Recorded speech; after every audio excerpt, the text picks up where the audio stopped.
Hello everyone and welcome back to the Blackfoot Book Club and yet another exciting edition from the Essential Film Reviews collection, and I bring you Mother from 2017, directed by Darren Aronofsky. Now, a confession. I have a borderline fetish for the films of Darren Aronofsky. This is one of my better reviews, still spoiler free, but if I dare say so myself, it's one of my better ones, but it's also one of my longer ones. So I'm going to allow myself some stumbles and some bumbles along the way because I'm just fooling around in front of a video camera. I first watched Darren Aronofsky's biblical descent from the narcissism of celebrity fame into the very pits of hell via a hammer house of bloody horrors during the first week of its initial UK release in September of 2017 and via the medium of a date with the fairer sex. Even back in those halcyon days of an ever faraway 2017, I sure could give a young lady a whirl of a time. I could embellish this tale further, but I have no need, as my memory, for a recent change, remembers clearly and distinctly the young lady in question exhaling heavily as we left the reassuring darkness of our local cinema, and away from the blood-drenched walls of an Aronofsky creation of immense heightened intensity that relentlessly follows you around a living and breathing house of horrors, a house her mother desires to be an Eden-like paradise, but which has descended into the pits of an unimaginable, inescapable and grotesque hell.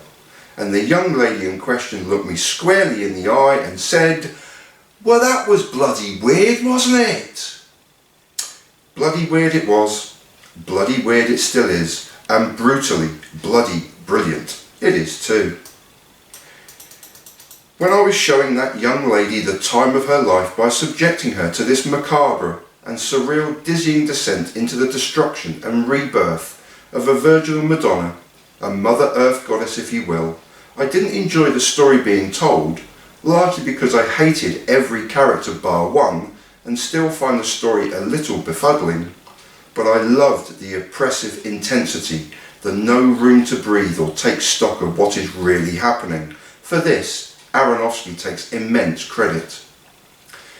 The house of soon-to-be bloody horror is open-planned, under renovation, the mother building a nest and a home for generations to come. Aronofsky follows his mother goddess, forever dressed all in white or light, dowdy grey, constantly in extreme close-up or just over her shoulder, as doors are opened and doors are closed. Conversations tail off between rooms as the inhabitants of this beautiful house walk amongst it, through it, live it, breathe it, consume it whole.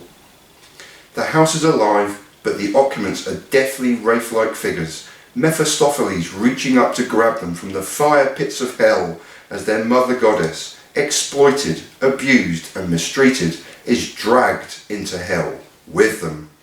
Here are your detestably unlikable, bar one, principal players. Mother, Jennifer Lawrence.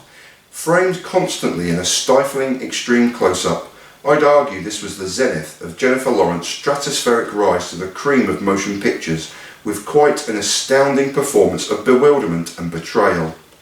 Immediately a stranger within not only her own magnificent sprawling mansion house, but with the awkward and unexpected company her husband revels in, Mother is treated appallingly, an objectified slave girl and servant demeaned as she or her and not just a pretty face.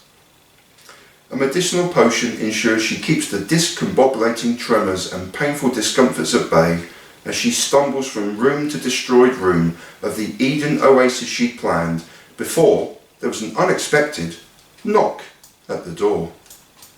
Him, Javier Bardem. Another career highlight for the Oscar-winning man, him, from the idyllic island of Gran Canaria in Spain.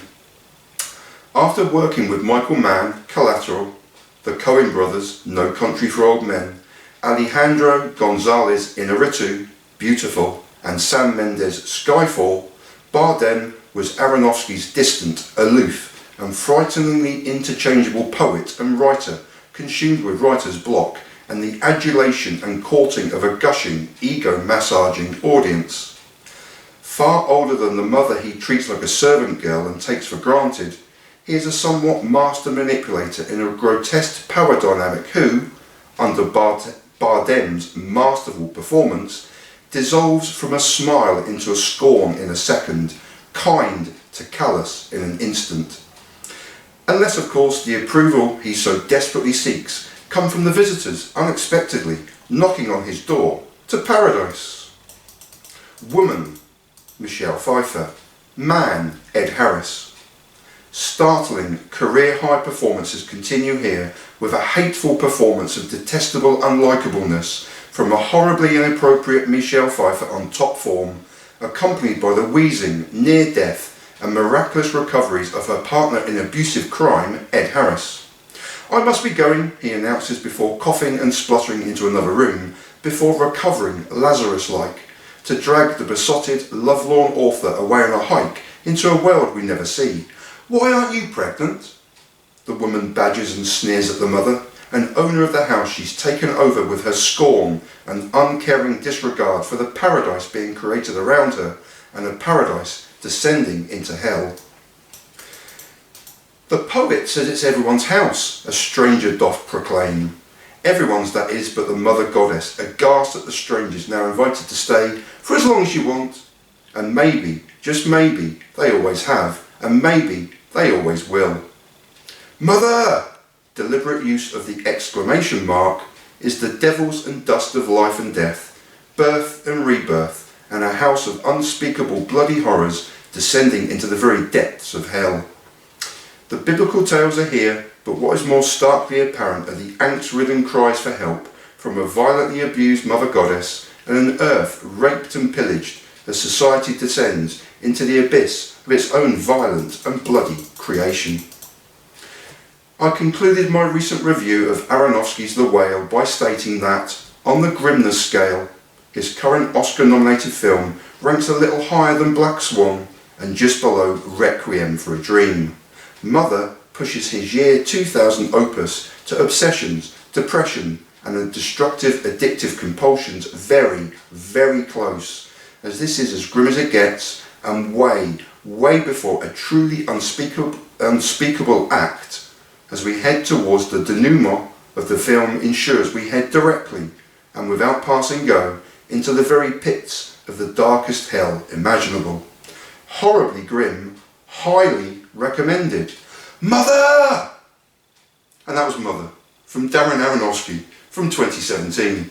And this is Stephen Blackford, writing pointless, spoiler-free film reviews since 2012. And I'll leave you in peace and in solidarity. And I truly thank you for watching. Peace, everyone.